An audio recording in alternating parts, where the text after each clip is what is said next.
বর্তমানে দেখবেন আপনারা মসজিদে খতিব যদি কোনো হক কথা বলেন, একটা দল দাঁড়িয়ে যায় খতিবের বিরুদ্ধে।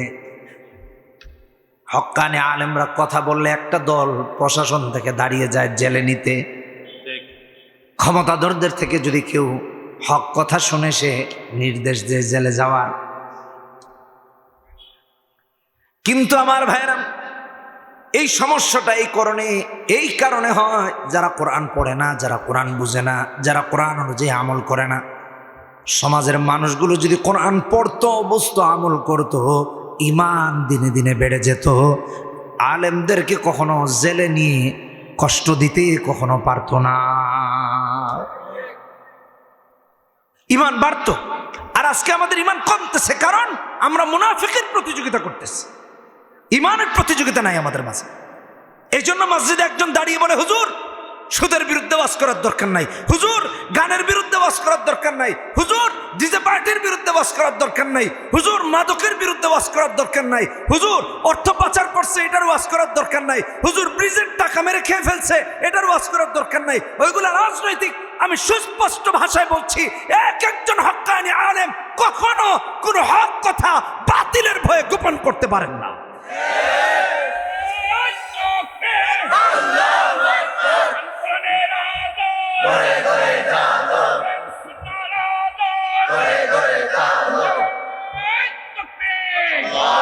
কোন হক্কানি আলেম এটা করতে পারেন না, অথচ আপনারা তাদেরকে জেলে ঢুকান। আমরা তাদেরকে প্রতিপক্ষ মনে করি, তাদের সাথে দুশ্মনী তৈরি করি। আমার ভাইয়েরা,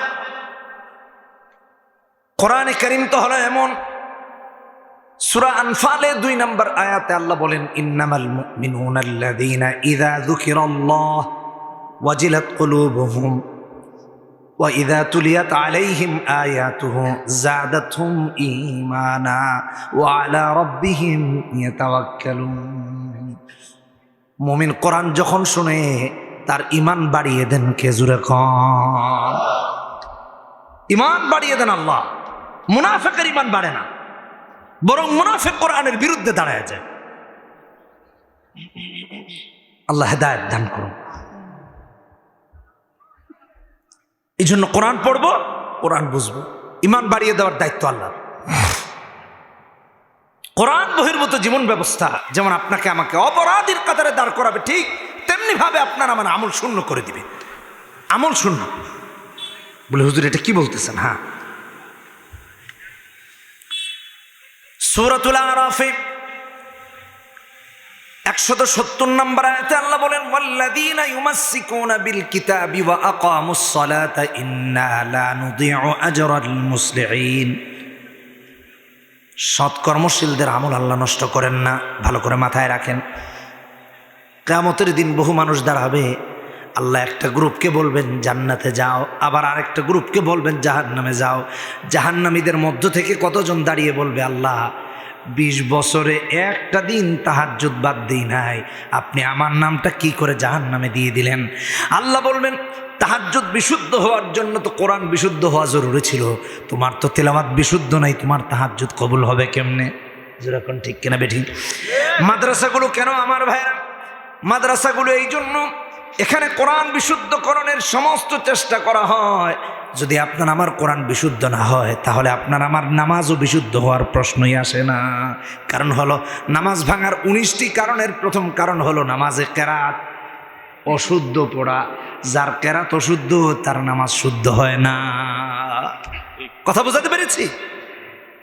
এই জন্য ইন্না লা নুযিউ আজরাল মুসলিহিন, সৎকর্মশীল তো তারা যার নামাজের কেরাত বিশুদ্ধ, আরকান আহকাম বিশুদ্ধভাবে সে পালন করেছে, আদায় করেছে, খুশু খুজু নিয়ে সালাত আদায় করেছে, তার নামাজ আল্লাহর কাছে পরিপূর্ণভাবে অক্ষতভাবে নিরাপদে থাকে। ইন্না লা নুযিউ আজরাল মুসলিহিন। কিন্তু আপনি আর আমি এরকম করে পড়ি না, তাই সমস্যা। একটা উদাহরণ দিই। গত কয়েকদিন আগের আমাদের সেদিন মাহফিল ছিল জামালপুর। এই বাহির থেকে আসার পরে, এই তো অক্টোবরের মনে হয় 12 বা 13 তারিখ।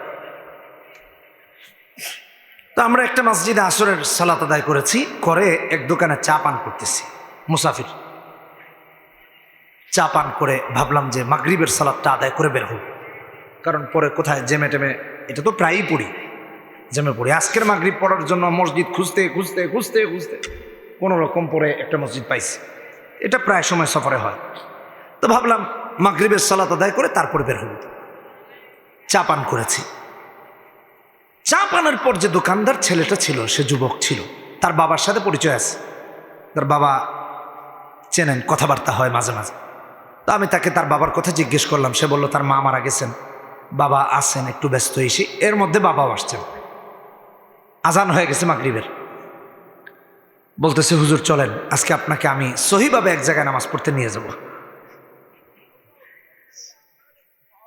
তো যাই হোক গেলাম, গিয়ে দেখলাম কেরাতের অবস্থা পুরোই উল্টাপাল্টা,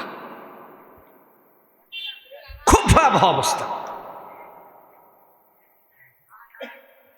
পরে আমি বের হয়ে শুধু তাকে বললাম, বের হয়ে আর দেখা হয়নি, কিন্তু আমার বলার খুব ইচ্ছা ছিল। কে কষ্ট পায়, এই জন্য সব কথা সবভাবে বলা যায় না। আর আমার যেহেতু উদ্দেশ্য কাউকে কষ্ট দেওয়া নয়, দাওয়াত দেওয়া, তাই বুঝাচ্ছি। এই বৃহত্তর এই অঞ্চলের আমাদেরও তো একটা সীমানা আছে না, এই বিভাগের। এক মসজিদে একদিন মাগরিবের নামাজে ঢুকেছি। ভালো করে শুনেন কথাটা, রেকর্ড হচ্ছে তো, তাই এটা কোন বিভাগ এটার আর নাম নিলাম না, তাইলে এবার মানুষকে হুজুর আমাদের বদনাম বলে বেড়ায়। না, বদনাম না, উদাহরণ দিতেছি। মসজিদে ঢুকেছি নামাজের জন্য, মাগরিবের, এটাও মাগরিব। একামত দিচ্ছে যে কলিজার টুকরা ভাইটা, আল্লাহু আকবার আল্লাহু আকবার, মানে স্টাইল।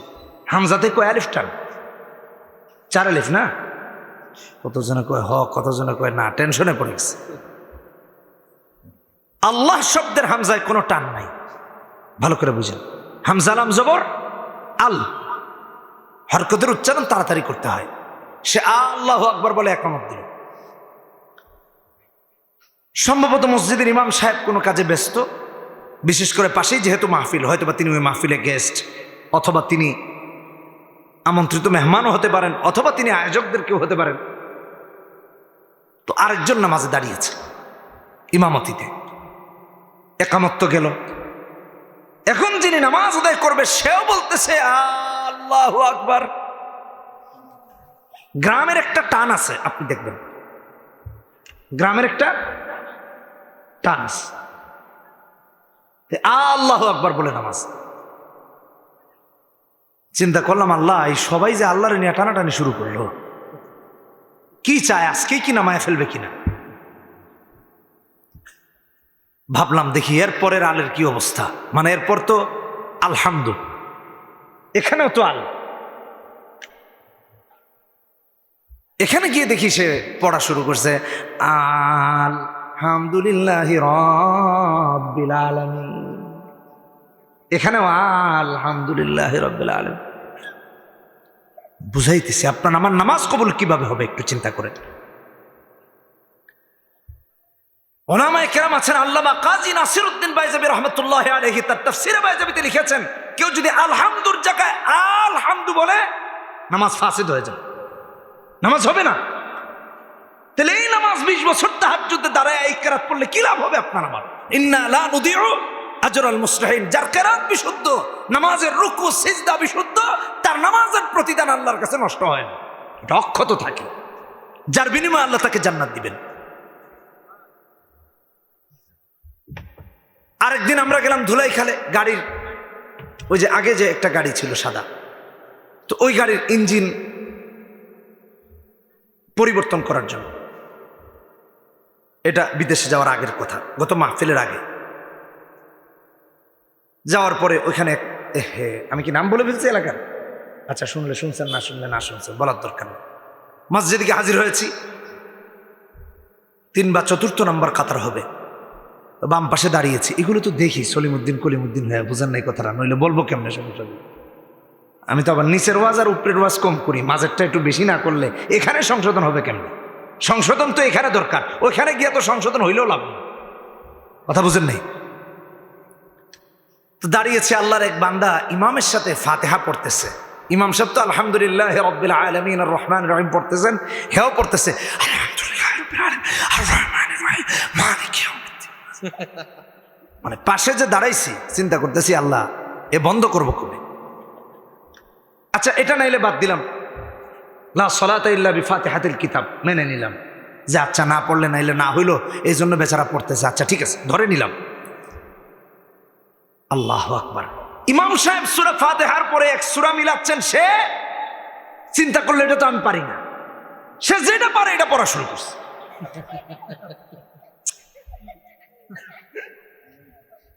এটা আমাদের বাস্তব কথা বলতেছে। রুকুতে গেছে, কি বলতেছে? সুবহান রাব্বিয়াল আযীম। আযীম কি রে ভাই? সুবহান রাব্বিয়াল আযীম আমাদের মক্তবের বাচ্চাদেরকে জিজ্ঞেস করেন, সেও বিশুদ্ধভাবে আপনাকে জানায় না। কেনই মাদ্রাসার দরকার, কেনই প্রতিষ্ঠানগুলোতে আপনারা অভিভাবকত্বের ভূমিকা পালন করবেন এটা বুঝাইতেছে। কেন আপনার আমার আমল আল্লাহর কাছে নষ্ট হয়ে যাচ্ছে এটা বুঝাইতেছি। ধরেন দরখাস্ত লিখেছেন জেলা প্রশাসক বরাবর, ধরেন জেলা প্রশাসকের নাম হলো আব্দুর রহমান আর আপনার নাম হলো মনে করেন আব্দুল্লাহ, আপনি লিখছেন বরাবর জেলা প্রশাসক আব্দুল্লাহ সাহেব, মানে আপনার নাম দিচ্ছেন। প্রশাসক দেখলেই তো আগে এটা ছিড়বে, কত বড় আহাম্ম যে আমার নাম বাদ দিয়ে বেটা তোরে জেলা প্রশাসক বানাইছিস। কাজ যা হওয়ার কথা ছিল এটা আর উল্টা হইয়া পারলে খাঁচার ভিতরে ঢুকাবে বলে এখানে থাক আরামে, আর দরখাস্ত লিখিস না। আপনার আমার 50 সই করা লাগে। আল্লাহ হেদায়েত দান করুন ভাইরামা। এই জন্য ইন্না লা নুদিউ আজরাল মুসলিহিন, কোরআন বিশুদ্ধ করা ছাড়া আপনার আমার ইবাদত বিশুদ্ধ হবে না, জিন্দেগি বিশুদ্ধ হবে না। কে বলেছে জিন্দেগি বিশুদ্ধ হবে? হবে না। এটা বোঝার জন্য আমি আরেকটা উদাহরণ দিই, যদি এটা কোরআনের আয়াতের সাথে সামঞ্জস্যপূর্ণ। সূরা ইব্রাহিমে আল্লাহ প্রথম আয়াতে বলেছেন কিতাবুন আনজালনাহু ইলাইক লিতুখরিজান নাসা মিনাজ যুলুমাতি ইলান নূর। চাচা বলবো না মুরব্বি বলবো? মুরব্বি তো ভাইরা। চাচা উঠাউঠি করেন। আমি যদি আবার মুস্তাক ফৈজি সাহেবের মতো মুরব্বি কই, তাহলে তো কালকে এই যে ইউটিউবার ভাইরা কইব রাফি বিন মনির মুরব্বি বললেন। ভাইরাও মোটামুটি আজরাইল আর মিকাইলের ভূমিকায় আছে, সেম। এটা সব জায়গায় খুব সমস্যা। কথা একটা বলার আগে অনেকবার চিন্তা করি, এই মুখ দিয়ে বের হয়ে গেল ব্রেক ধরি, আর নাইলে এটা আবার চালায় না, খুবই সমস্যা। উঠাউঠি করেন না, রাত অনেক হয়ে গেছে তাই না? বেশি রাত হয়ে গেছে, সংক্ষিপ্ত করে দেব শেষ না শুনবেন? ভালো লাগতেছে? আচ্ছা তাহলে একটু শুনুন। তো যেই কথা বলতেছিলাম, ধরেন আপনি রাস্তা দিয়ে যাচ্ছেন, ভাইরে ভাই এখানে তো রাস্তা ভালো, গোলাগঞ্জের মানুষের সৌভাগ্য আলহামদুলিল্লাহ, কিন্তু 3 বছর আগে এদিক দিয়ে যারা একবার আইছে সীমানা পার হওয়ার পর তওবা করছে, আর জীবন আল্লাহ তুমি আইন। কি ঠিক কেনা বেঠিক? এরকম ছিল না? আপনারা জানলেও নাম নিয়েন না। আমাদের শ্রদ্ধাভাজন আলেমে দিন, ওনারে বলা হয়েছিল যে আপনার বায়ান হুজুর বাদ জুহর, এরপরে আপনার 5টার ফ্লাইটে উঠায় দেবে। তো হুজুর আসছেন, ফ্লাইটে নামছেন, আর এই রাস্তা দিয়ে যখন যাতায়াত শুরু করছেন দেখলেন 4টা এখানেই বাজে, এখনো মাহফিলের জায়গায় যাইতে 5-6টা বাজবে। পরবর্তী ফ্লাইট কে ধরায় দিবে? মাঝখান থেকেই ভাগছে। বুঝেন নাই কথাটা? তো এটা ছিল আগের কথা। তো ধরেন ভোলাগঞ্জের রাস্তাটা এরকম, রাস্তায় কোনো আলো নাই, রাতের অন্ধকারে আপনি মোটরসাইকেল নিয়ে যাচ্ছেন, মোটরসাইকেলেও বাতি নাই, গিয়া দেখবেন যে 3টা সামনে দিয়া নাই, 4টা পিছন দিয়া নাই, তারপরে দেখবেন মোটরসাইকেলের পিছনের চাক্কা খুলে রয়ে গেছে কোথায়, কেমনে আইসি বলেন ঠিক কেনা বেঠে? গিয়া দেখবেন নাকের বারান্দা একদিকে ছুটে গেছে, বেডরুম আরেক দিকে নাই। বাস্তব কথা। কেন? অন্ধকার পথে আপনি চলেছেন, তাই বিপদের সম্মুখীন হয়েছেন। আচ্ছা এটা বাদ দেন, আপনি গ্রামের একটা ছোট পথ দিয়ে হাঁটতেছেন, লাইট নাই, আলো নাই, মনে করেন এই পারের একটা সাপ চিন্তা করলো ওই পারে আমার বউ আছে, একটু যাই, কথার কথা রাতের বেলা যেতে নিল, আর আপনি তার পায়ে তার লেজের মধ্যে পাড়া দিয়ে দিলেন।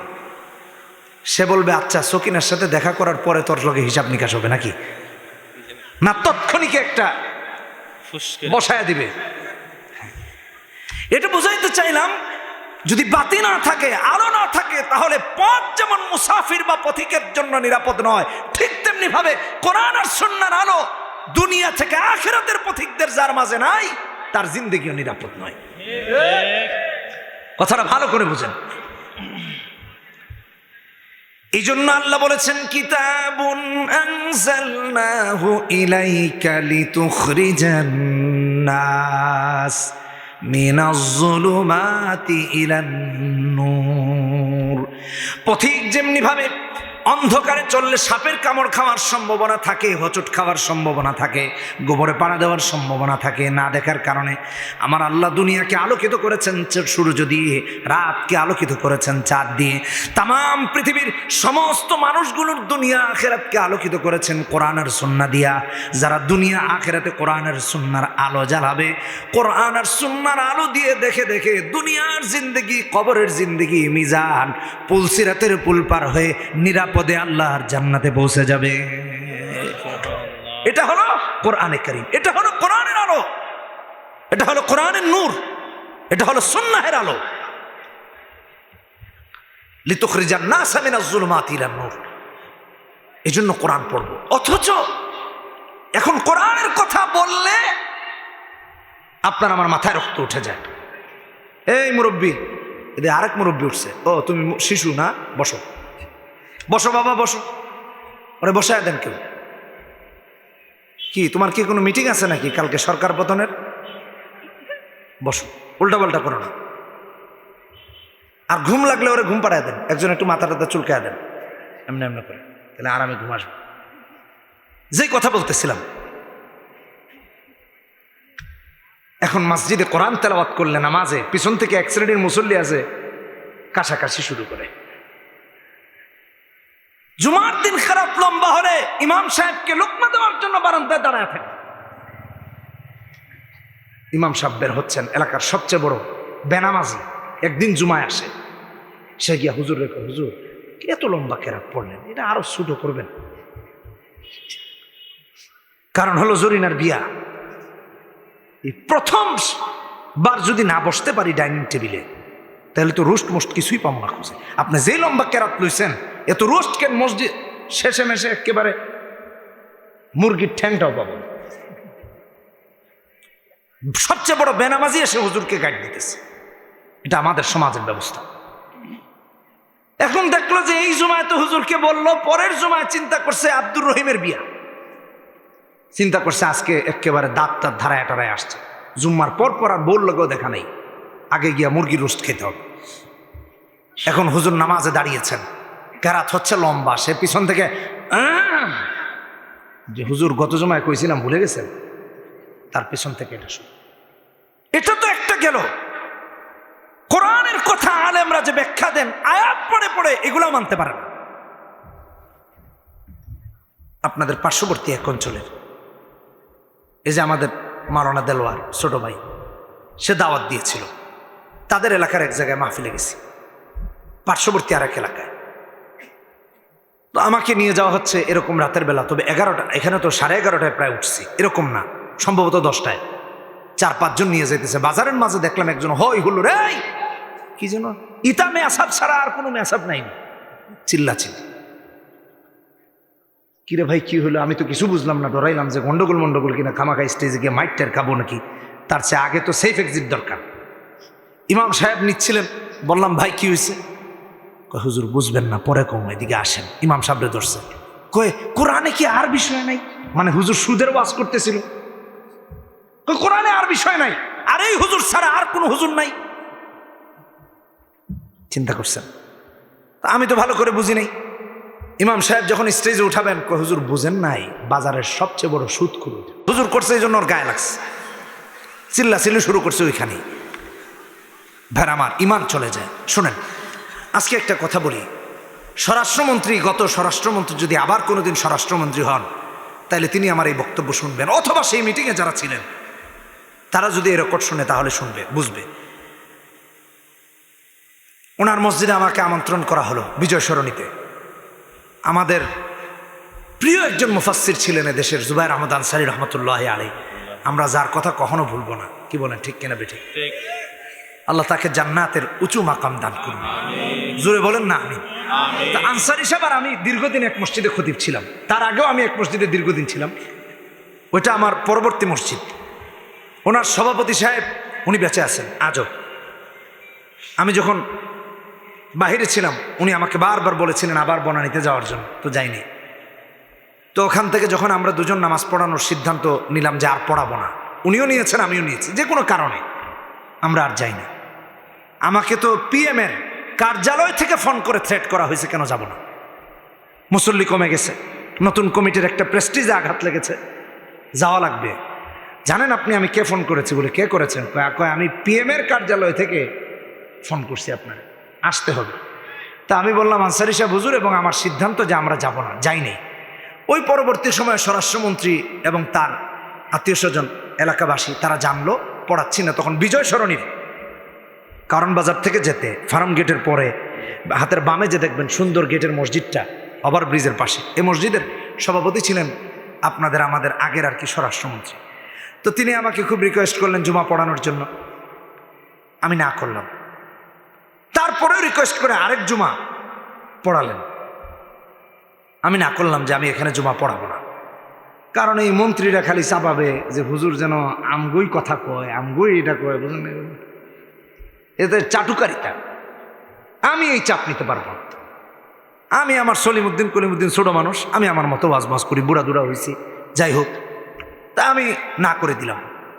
অনেক রিকোয়েস্টের পরে আমি অনেকগুলো শর্ত দিয়েছিলাম, তার মাঝে একটা শর্ত এই যে আমি যদি কোরআন হাদিস থেকে কোনো কথা বলি কারো কোনো আপত্তি করা যাবে না। আপনি দাঁড়ায় গেলেন, হুজুর এই ওয়াজ করেন না, অন্যটা পাল্টান, বিষয় পাল্টান, এই কথা বলা যাবে না, এই হুজুর আমি না, ডিরেক্ট না করে দিলাম। এটা একটা শর্ত ছিল। কারণ ইমাম সাহেব কোরআন থেকে কথা বলবে আর আপনি উঠে একটা ভেটো দিয়ে দিবেন, এটা কোরআনের কথা হলে তো আপনার ঈমান চলে যাবে, আপনি আল্লাহর বিরুদ্ধে অবস্থান করবেন। আমি চাই না আপনি বেঈমান হয়ে মারা যান। পরবর্তী সময়ে আমাকে ডাকা হয়েছে, আমি যাইনি। এরপরে তো প্রায় 8 বছর মনে হয়ে গেল, 9 বছর এই বংশাল মকিম বাজারে। এরপর থেকে তো যে কথা বলতেছিলাম, ভাইরা আমার, আলেমকে কোণঠাসা কইলেন না, এটা মুনাফিকদের কাজ। কারণ কাফেররাও কোরআন শুনতে আগ্রহী হয়, কোরআন তিলাওয়াতে বাধা দেয় না। কোরআন নিয়ে রিসার্চ করে আপনি খোঁজ নিয়ে দেখেন, ওরা আলাদাভাবে কোরআন নিয়ে গবেষণা করে, কোরআন পড়লে কখনো বাধা দেয় না। আরে ভাইরা, গত বিশ্বকাপ যে কাতারে গেল, আপনারা যারা দেখেছেন, আমি কাতারে গিয়েছি, আমার ইনস্টাগ্রামে মনে হয় একটা ছবিও আছে, আপনারা খুঁজলে পাবেন। ওই যে কি জানি কন্টেইনার দিয়ে যে ওরা বিশ্বকাপের জন্য স্টেডিয়াম বানাইছে। তো কাতারে গিয়ে শুনলাম বিদেশি ইহুদি নাসারাদের জন্য তারা এমন সব ইসলামের দাওয়াত দেওয়ার সিস্টেম করেছে গাড়িগুলাতে, যে ওরা এয়ারপোর্ট থেকে তাদের হোটেল পর্যন্ত যেতে যেতে ইসলামের দাওয়াত পাচ্ছে, ছেড়ে দেওয়া হয়েছে মনিটরে।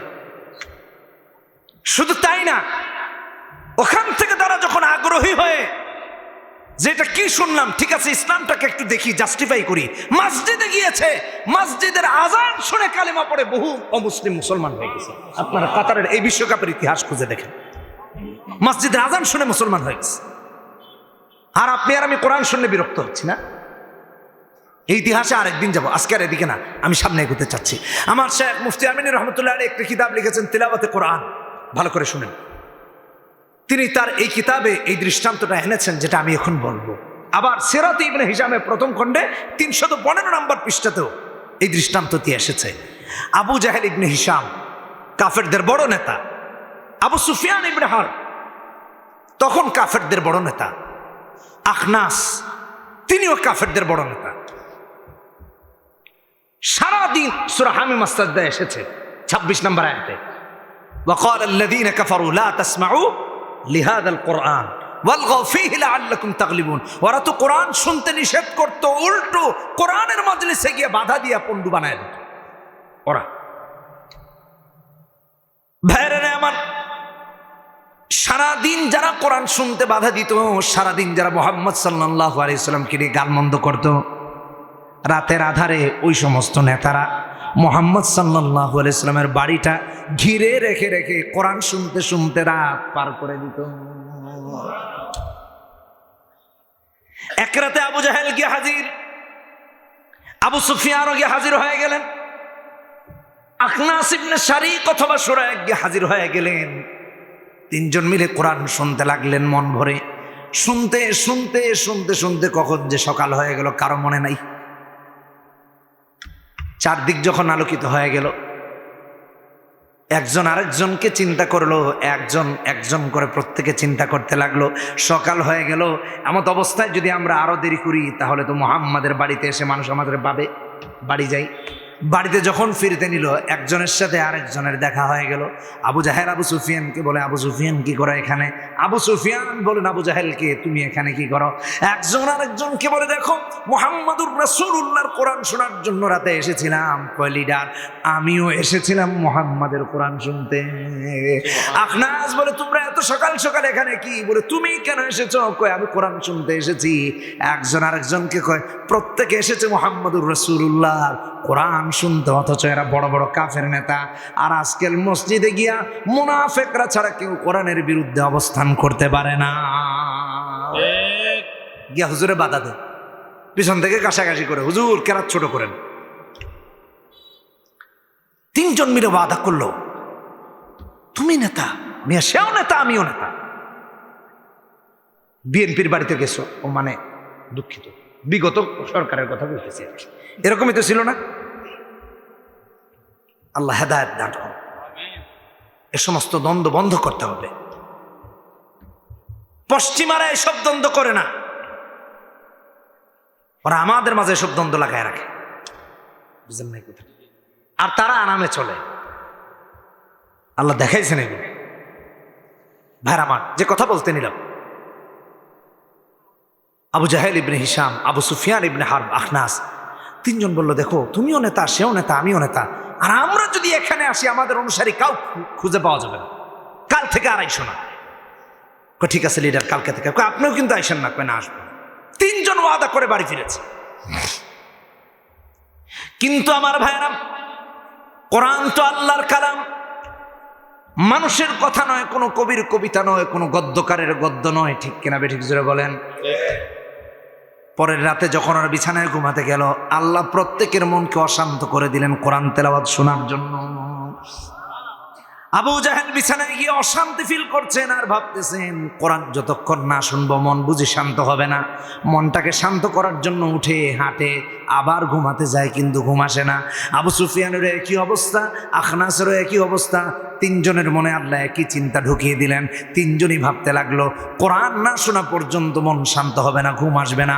অশান্ত মনকে শান্ত করার জন্য কোরআন শোনা দরকার। কিন্তু যাই কিভাবে? গতকাল যেহেতু ওয়াদা হয়েছে, এক একজন করে প্রত্যেকে চিন্তা করতে লাগলো, গতকাল তো ওয়াদা হয়েছে, কেউ যেহেতু আমরা যাব না। আবু জাহেল চিন্তা করতে লাগলো, আজকে তো আবু সুফিয়ান আর আখনাস যাবে না, তাহলে আমি একা একা গিয়ে একটু শুনে আসি।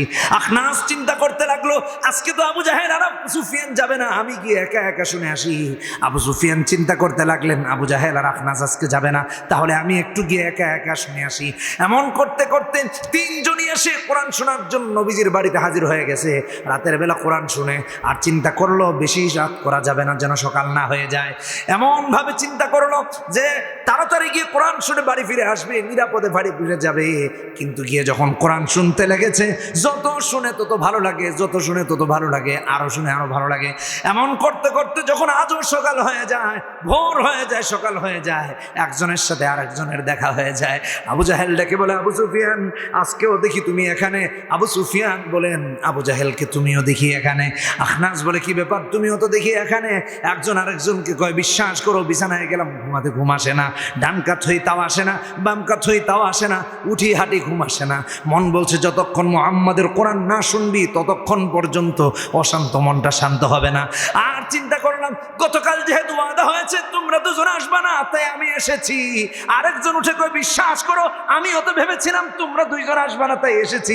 আর এসে যখন কোরআন শুনতে লাগলাম, ভাবলাম একটু শুনে চলে যাব, কিন্তু যত শুনলাম তত ভালো লাগে, আরো শুনি আরো ভালো লাগে, আরো শুনি আরো ভালো লাগে। এমন করতে করতে সকাল হয়ে গেল, দেখা হয়ে গেল।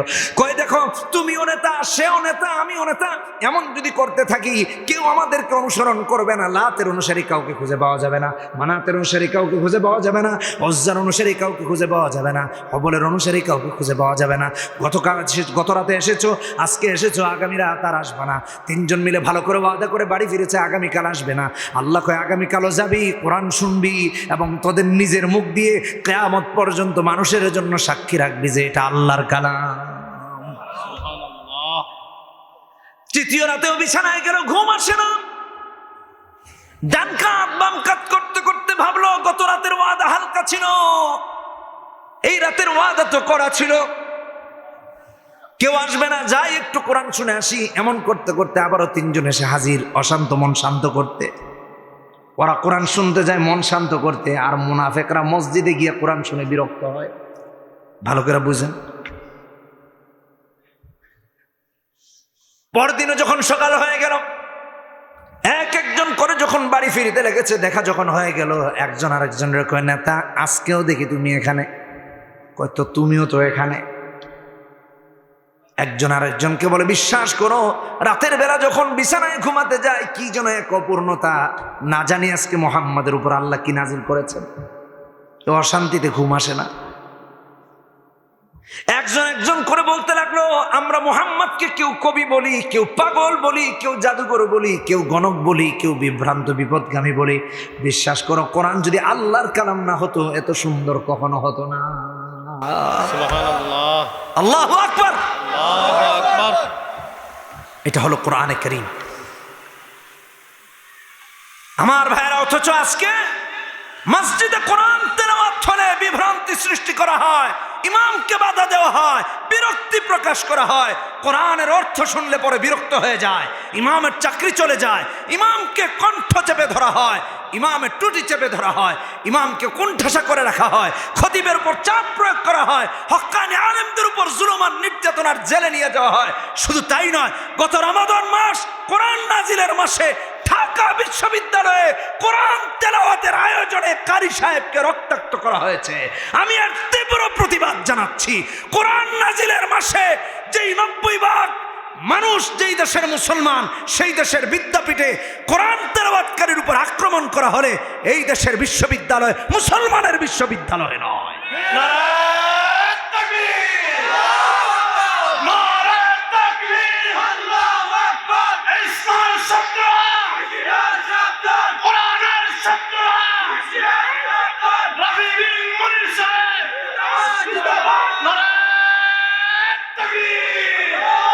ভাইরা আমার, ভালো করে কথাগুলো বুঝুন।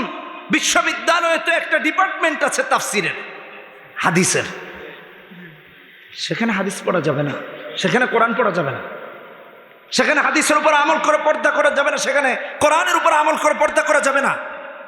কারা আমাদের বিশ্ববিদ্যালয়ের ঘাড়ের উপর চেপে বসেছে একটু চিন্তা করেন। এটা চিন্তার বিষয়। যতদিন ওই সমস্ত শয়তানদেরকে ওখান থেকে সরানো না যাবে ততদিন পর্যন্ত আমাদের সন্তানরা নিরাপদ নয়। নাস্তিক্যবাদকে উস্কে দেওয়া হচ্ছে, কোরআন এবং ইসলামী মতবাদকে দমিয়ে রাখা হচ্ছে। দুঃখজনক। লন্ডনের মতো জায়গায়, হোয়াইট চ্যাপেলে, আমাদের সিলেটে তো বহুজন গিয়েছেন, ইস্ট লন্ডন মসজিদে জুড়ে আজান হয়, আর 90% মুসলমানের দেশের বিশ্ববিদ্যালয়ের মসজিদে আজান বন্ধ করে দিচ্ছে। 16 বছর আজান হয়নি। আপনারা পত্রপত্রিকায় পড়েছেন। কেউ তো প্রতিবাদ করেন না। আচ্ছা, আমরা নাইলে জানি না, ওই দলে কি একজন মুসলমান ছিল না? ভাইরা আমার, বুঝে নেন, একটু চিন্তা করে দেখেন। আমার বাসা তো ঢাকা বিশ্ববিদ্যালয়ের পাশে। আমি দেখেছি ঢাকা বিশ্ববিদ্যালয়ের হলগুলোতে কত জমজমাট করে পূজার আয়োজন হয়। অসুবিধা নেই, তারাও তো আমাদের দেশের ভাই, তারা পূজার আয়োজন করুন, তাতে আমাদের চুল পরিমাণ কোনো অসুবিধা নেই।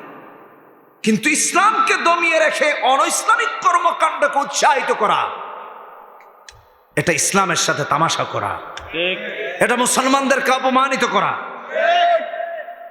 নামাজ পড়তে গেলে বাধা দেওয়া হয়, বিগত দিনগুলোতে দেওয়া হয়েছে। আলেমদেরকে জেলে নেওয়া হয়েছে, কি না করা হয়েছে দেখেন। আমার মতো মানুষ, আমারে ভয় পাওয়ার কি আছে আমি এটাই বুঝি না।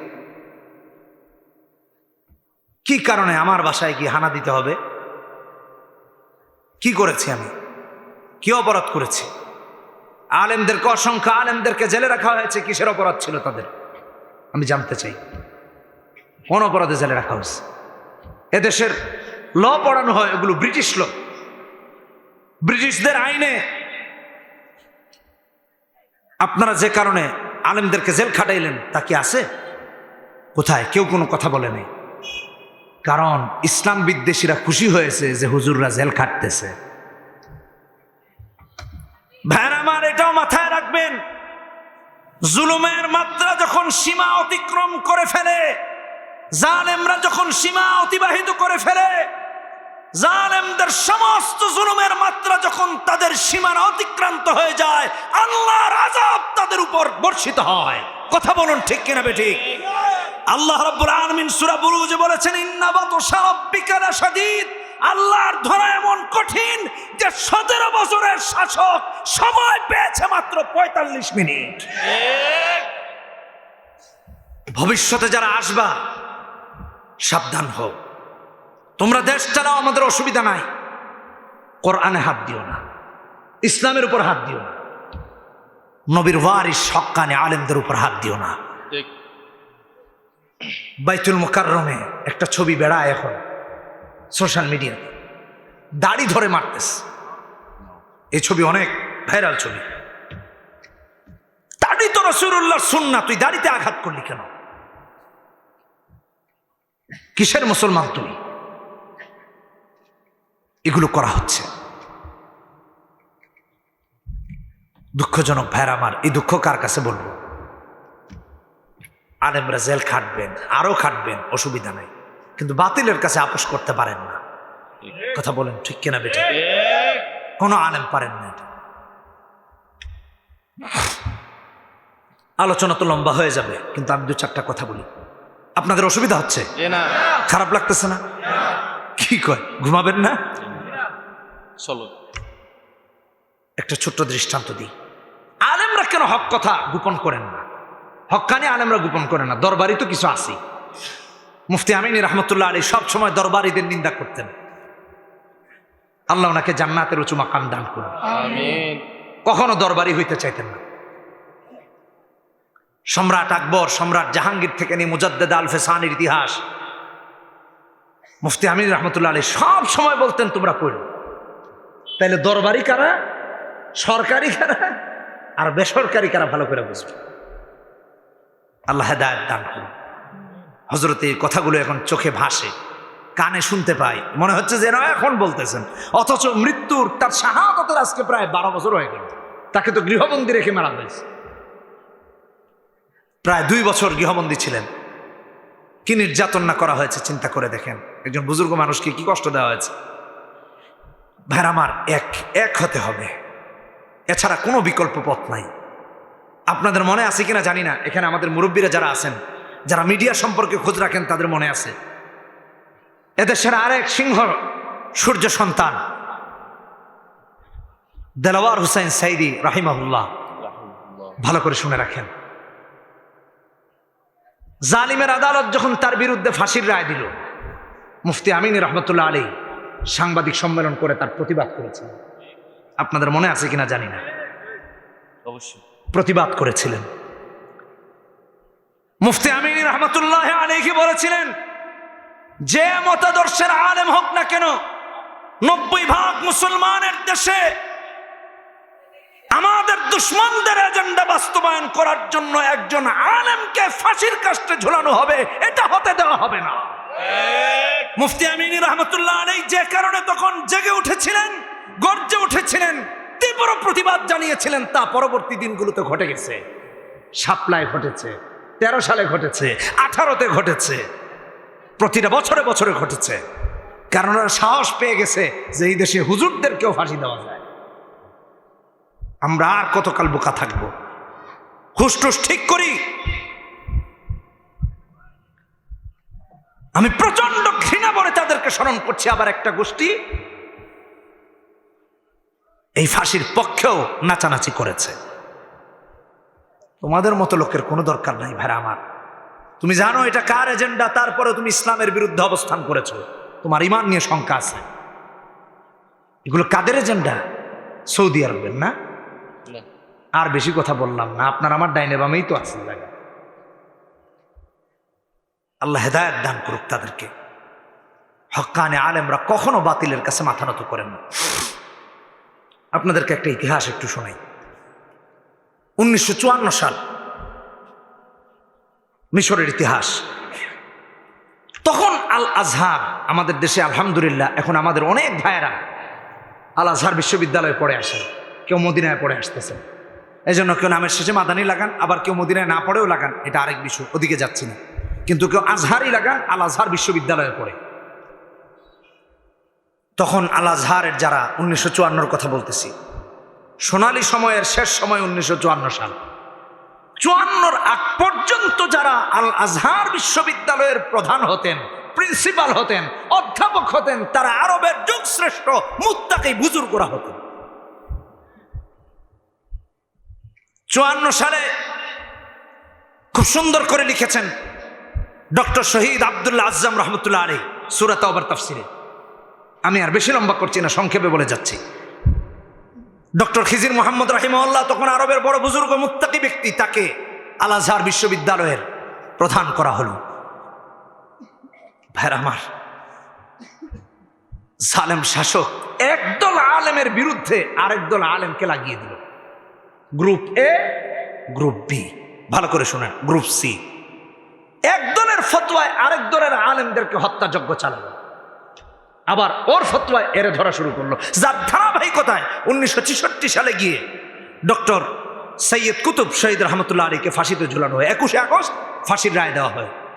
এটা আনন্দের নয়, এটা ইতিহাসের কালো অধ্যায় ছিল। আমাদেরকে দলে দলে বিভক্ত করে দিয়ে এক দলের বিরুদ্ধে আরেক দলকে লাগায় দিয়ে ফতোয়া দিয়ে ওই দলের মারছে, আবার ওদের ফতোয়া এদেরকে মারছে।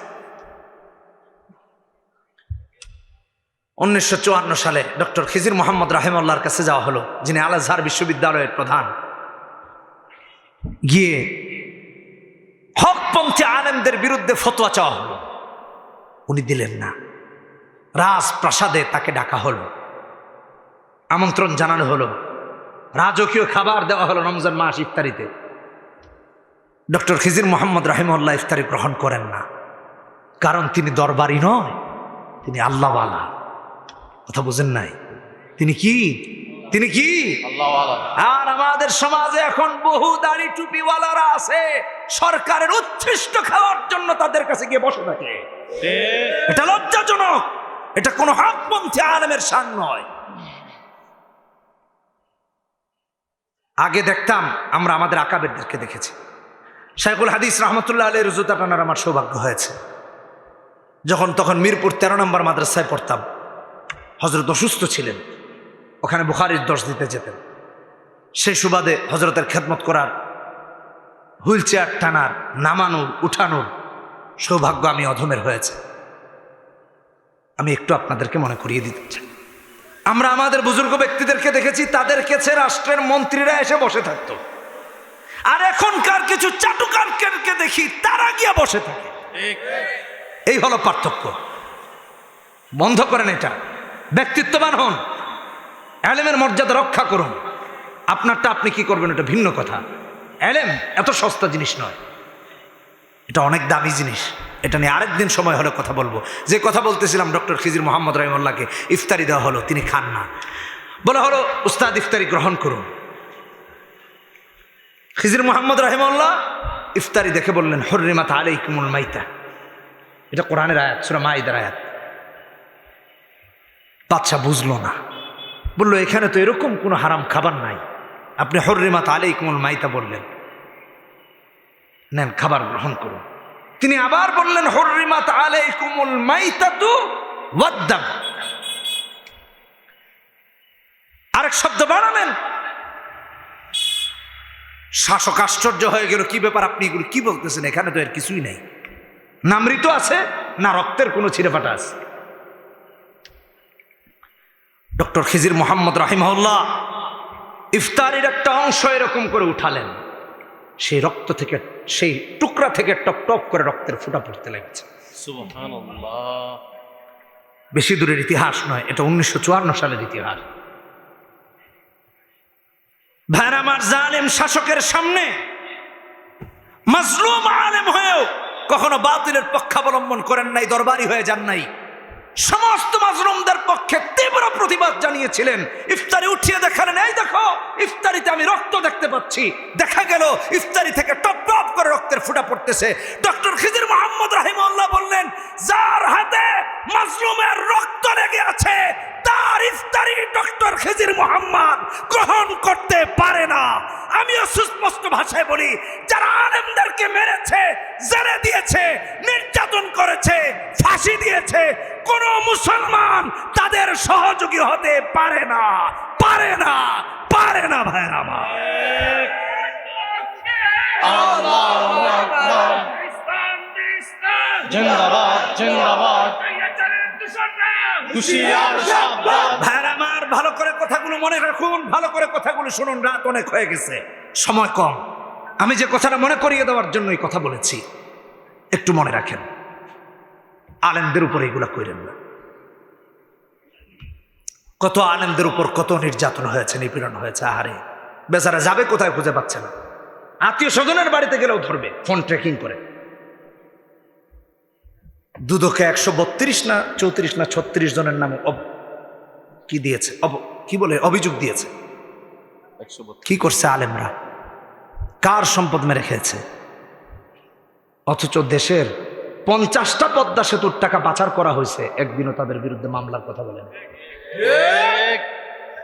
চোরেরা নিজেদের চোরের খবর ঢাকার জন্য আলেমদের উপর জুলুম করেছে, নির্যাতন করেছে, সাধারণ মানুষের উপর দোষ চাপিয়ে দিয়ে সাধারণ মানুষদেরকে হেনস্থা করেছে। বিরোধী দলগুলোর উপর দমন পীড়ন চালিয়েছে। কেন জানেন? নিজেদের অপকর্ম ঢাকার জন্য। নয়তো বা ওরা কথা বলবে, এগুলো মানুষজন জানে, কথা যেন না বলতে পারে তাই ঢুকিয়েছে। এটা আমাদের জন্য লজ্জাস্কর। ডক্টর খিজির মোহাম্মদ রাহিমাহুল্লাহ চাকরিচ্যুত হলেন, মনে আছে তো? ইফতারি যে খান নাই, আল আজহার বিশ্ববিদ্যালয় থেকে তাকে সরিয়ে দেওয়া হলো। কিসের কারণে? শাসকের সাথে আপোষ করেন নাই, শাসকের উচ্ছিষ্ট খান নাই, চামচামি করেন নাই, চাটেন নাই। আল আজহার থেকে বহিষ্কার করা হলো। সেদিন আল আজহার বিশ্ববিদ্যালয়ের সেই ইতিহাসের পরিসমাপ্তি ঘটল। মাথায় রাখুন আমার ভাইরা, জালেম গোষ্ঠীর কাজই হলো চাকরিচ্যুত করা, জেলে নিয়ে যাওয়া, জুলুম করা। আমার উপর চাপ প্রয়োগ করা হলো, আমার মসজিদের চাকরি চলে যাবে, এটা সেটা। আমি মনে মনে করি, আহারে আহাম্মক, এই 15 বছরের জিন্দগিতে শেষ 4 বছর তো আমি হাদিয়াই নেই না, আমার চাকরি নিলেই কি আর না নিই। চিন্তা করছে চাকরি চলে গেলে হুজুর খাবে কোত্থেকে। কথা বুঝেন নাই? আমার ফ্যামিলির উপর প্রেশার পড়বে। এই শেষ 4 বছর তো হাদিয়াই নেই না করে দিয়েছি। তো ভাই, আমার ফ্যামিলি তো আল্লাহ চালাবেন, তোমরা আমার মসজিদের চাকরি নিয়ে আমার ফ্যামিলির কি ক্ষতি করবা? এগুলো হচ্ছে। কত আলেমরা হক কথা বলার কারণে চাকরি চলে গেছে। আপনারা হক্কানি আলেমদের পাশে থাকবেন, থাকবেন না ইনশাল্লাহ? থাকবেন না ইনশাল্লাহ?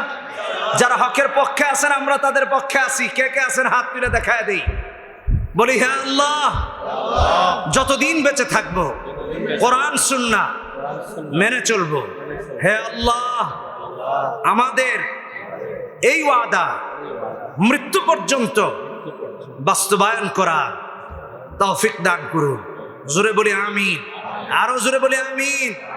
হাত নামা।